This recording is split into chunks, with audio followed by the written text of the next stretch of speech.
Hi everybody, this is Aude here, and today I would like to give you a very fundamental step to build a life of your dream, deep and long-lasting, and I'm talking impactful changes here, requires to be reconnected with yourself. The way back to you is probably the most transformative thing that you can do for yourself, and this is the journey we are all called to take. I believe that we all have the power to create a conscious life, and that by doing so one by one, we can bring a positive shift to the world. So in this video, I am going to share my own experience of self-reconnection, and by the end of this video, I will give you the tips and steps I've been taking that will help you to start this journey. In passing, just mentioning, I will put a link to my free ebook, which is about what you can control.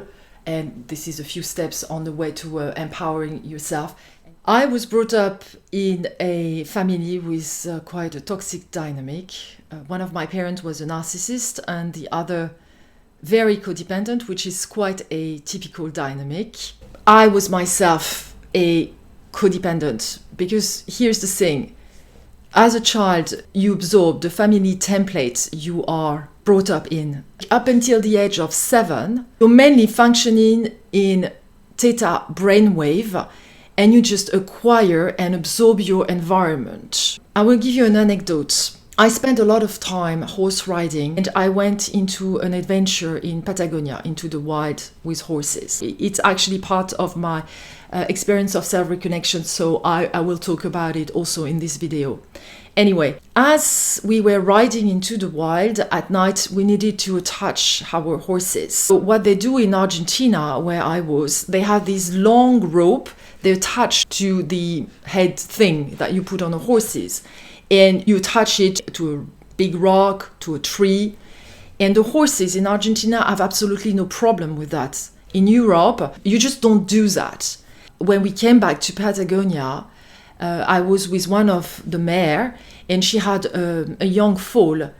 And very naturally, the foal was learning how to deal with the rope just by watching the mother. So actually, when they get to a more mature age, you don't even have to teach the horses how to deal with the rope. I was digressing, but this is to tell you how, as a child, we are very much influenced by the templates and the environment we grew to. And actually, I learned a lot of things through horses. Anyway, enough with the digressing. So, as codependent, basically, I followed a life which was essentially defined by people's expectation. Because we are always seeking outside validation. We think we're not enough, and we project our low perception and presupposed lacks on to others, hoping that we will be understood, be made whole again, have our needs fulfilled. I'm not blaming codependent because we are acting according to a programming. And until you're not aware of your own lacks, it's very difficult to change it. I'm not going into the nitty-gritty of codependency here. I might do it in other video, but I wanted to share with you a book that is really helpful in discovering about codependency. And this is the Human Magnet Syndrome by Ross Rosenberg. I have absolutely no commission. I don't even know this gentleman. I know he's very good. He has YouTube videos. I'm pretty sure he has a YouTube channels.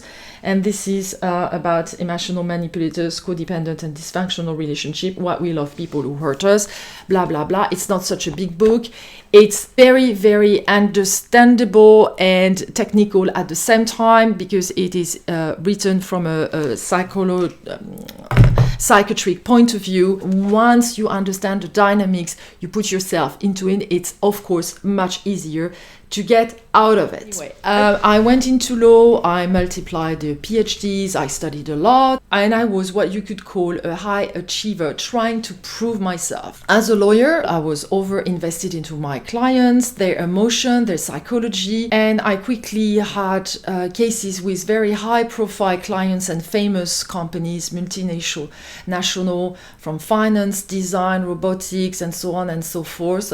Although I was quite young to deal with this kind of case. My clients were attracted by the reputation of the firm I was working in rather than myself, because I was basically unknown. But still, I had to deal with the files and at times directly with the clients, which was pretty unusual. And just because I was way too much committed. On a romantic side, of course, I was attracting one toxic relationship after another. I did eventually marry into a family and a man that would fit the image I thought was expected of me. I was basically desperate to belong and to feel normal. And for a while, I did have this very glamorous life, traveling, going to luxury hotels, getting vacation in amazing part of the world, kind of the perfect social media picture. But I knew back then there was something missing, because if I was willing to connect a little to my emotion, I actually felt miserable, no matter where I found myself or my achievements. And there was always a sense of not enoughness. On the overall, I had tons of anxieties in all areas of my life, professional included. It was messy. And I was basically evolving in a low vibration environment with toxic relationship from all across the board, to the point of abuse, and I would say self-abuse, because I can't see any other word to call the fact that you keep repeating the same detrimental patterns. But I also realized that I could not keep on blaming all these other guys or toxic peoples or circumstances in my life, because I was their common denominator after all. And when you come to such realization, then you can do something about it. And it's great, because this is totally under your control. You can change yourself. You can never change other people. So there is a point when you actually get clear on the issue, or at least the existence of the issue, what I am going to do about it, what I'm going to change. And if I want to come back to some philosophical consideration, and let's get back to the Bible, whatever is your religion, or even if you don't have a religion, the Bible is also a book of teaching and philosophy. And the original sin is just the separation from self. You have forgotten who you truly are, your own connection to the source and your authentic self and the purpose of life and the dark side of the soul. So when you come to a point of your life when you can't sustain to be forced to yourself anymore, then this is the long journey back to yourself to bridge this gap of the separation and the original sin. For those who are not comfortable with the example of the Bible, I will take another example, which is the movie Gladiator. And behind the epic story of Maximus, this is the story of a man who is trying to get back home. The character of Maximus, and also because, of course, the movie by Ridley Scott is extremely well done, but it's so inspirational because it takes the hero journey back to himself. Once he's gone to the lowest point of his life, his whole environment crumbles because Marcus Aurelius is killed, his wife and sons are killed, and he's slaved into a gladiator. So all he has ever known is completely destroyed, but he gets back to his truth and gives purpose to his life. And the higher purpose was actually to create, in a Ridley Scott movie, the Republic Marcus Aurelius wanted. Anyway, digressing, and I'm using these archetypes to show you how it does also applies to our life to a certain extent. When you're stricken by awareness, there is two paths. One, on blaming and stay victim, which basically means that you're giving your power away. Second, take responsibility. And I'm not saying that it is going to be easy. It is extremely difficult. First of all, for biological reasons and the way our brain functions. There is a tug of war between our limbic system, the fight and flight, concentrate on our desires, fears, risk, emotions, and this is the primitive system, the one that helped our ancestors to survive. And the other system, which is the prefrontal cortex, which is linked to rationalization and decision, where analysis and actualization takes place.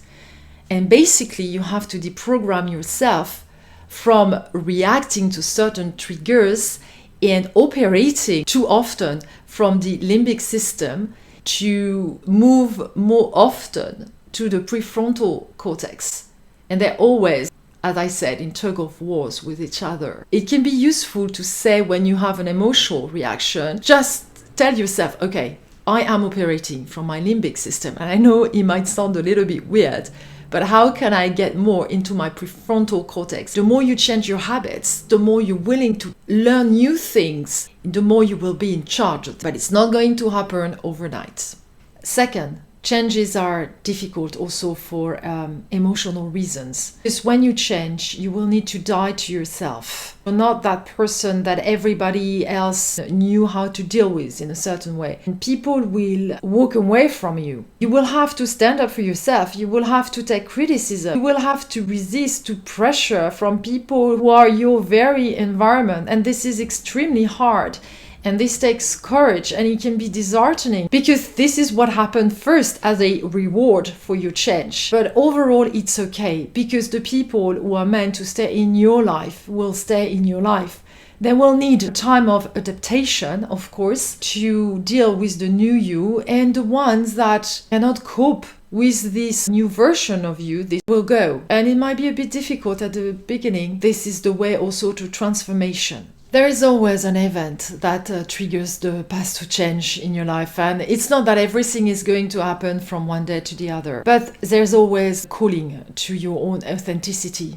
There might be several callings, some ring louder than others. And for me, it was a trip, a journey that to this date remains the defining event of my life. When I was 34, I took a sabbatical leave to go on a horse riding trip in Argentina. We were two and 4 horses. So 2 horses we were mounting and 2 pack horse. And for 3 months we were living, sleeping, eating in the wilderness of the Argentinian Patagonia with our horses and sleeping into a tent, bathing into the rivers, eating what we would get from the estancias. The estancia, that's the equivalent of the ranches, sharing meals with the gauchos. And in a trip like that, where you live in the rhythm of the horses, you sometimes are in a meditative state.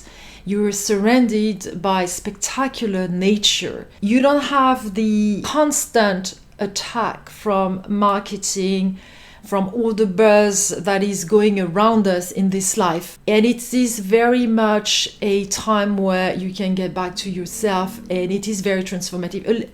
I would say that to a certain extent, the COVID period where we kept stuck into our home, not doing that many things, is a similar experience, which forces to the introspection. We were in total harmony after a while, not at the beginning, with the horses, with nature, and it transforms my health, my mind, to such an extent that my life would never be the same ever. So when I got back to my former law job and I realized I can't do that anymore, but I did for a year. But I started to focus on myself, going to retreat, healers, find answers, and release the emotions stuck in my body.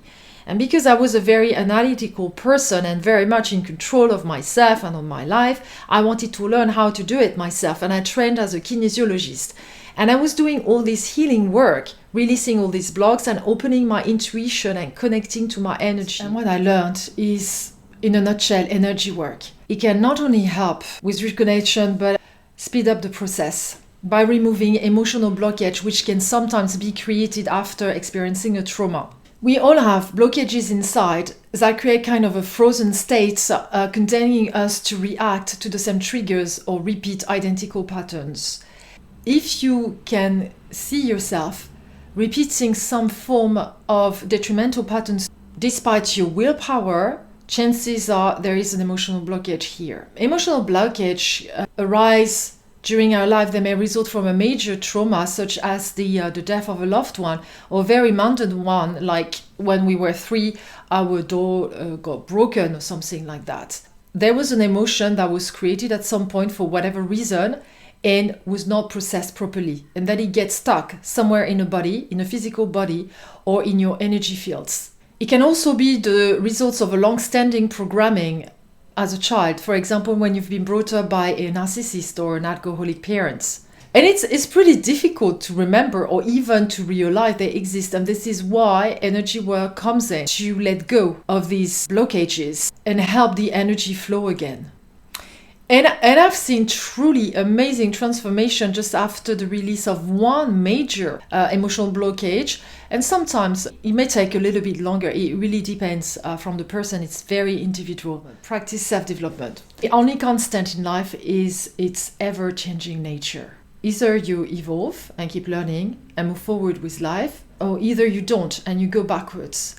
There's no such thing as a still standing place, because if you are standing, you actually go backwards. Self-development is anything that allows an individual to move forward, such as the learning of a new skills, sports, anything. And it might be professional, it might be private. The knowledge of oneself is a great part of self-development. As the Greeks say, know thyself. The discovery of who we are authentically as we experience ourselves in the world is probably the most useful teaching we can get. And when you go into self-development and you are going to learn new skills, or you are going to move into a certain direction, you might as well take one that corresponds to who you really are. Let's take an example.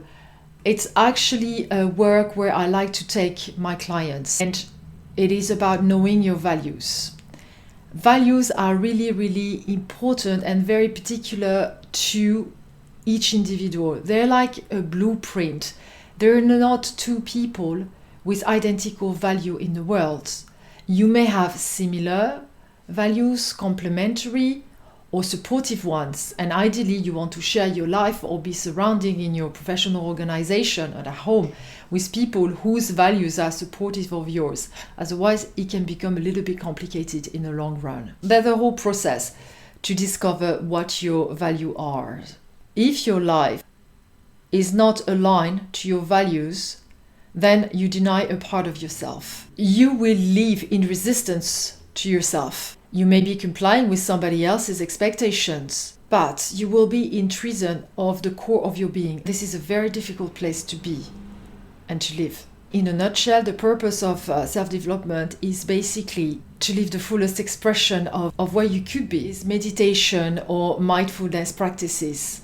It helps you come back to the present moment. Deep work, the one that really gives the best result, has to be performed every day. The way I see it is like a cleanse of the mind. So the way you shower your body, so you do with your mind. There is also a very interesting benefit about meditation and mindfulness. It helps you to become more the observer of yourself and to train your brain to function more from the prefrontal cortex rather than the limbic system, which puts you in a driver's seat and in control of your life. It is quite common for me to meet people confessing that they feel alone, even when they are in a group of people, like-minded people. I truly believe that these general feelings of loneliness, pain, anxiety truly comes from a disconnection from self, which leads to disconnection from others. When you reconnect to the energy within, you start accessing again your own intuition. And you start to manifest much faster an experience that corresponds to your authentic self. This is what I call the state of abundance, where we experience higher vibration emotions such as happiness, joy, and love on a regular basis. Being connected to self is a feeling, an experience, and you can rationalize the concept, but until you do the deeper work, you won't fully grasp or comprehend it.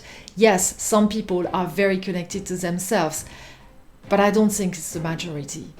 For me, it started in Patagonia, where I had a moment too, actually, of cathartic experience of pure flow. And it's quite indescribable. And I do have also a few close friends who had kind of a similar experience of energy kundalini.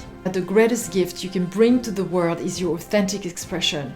And I don't like the notion of self-love, and I hardly use it. Self-love is truly reconnection with yourself and accept who you are.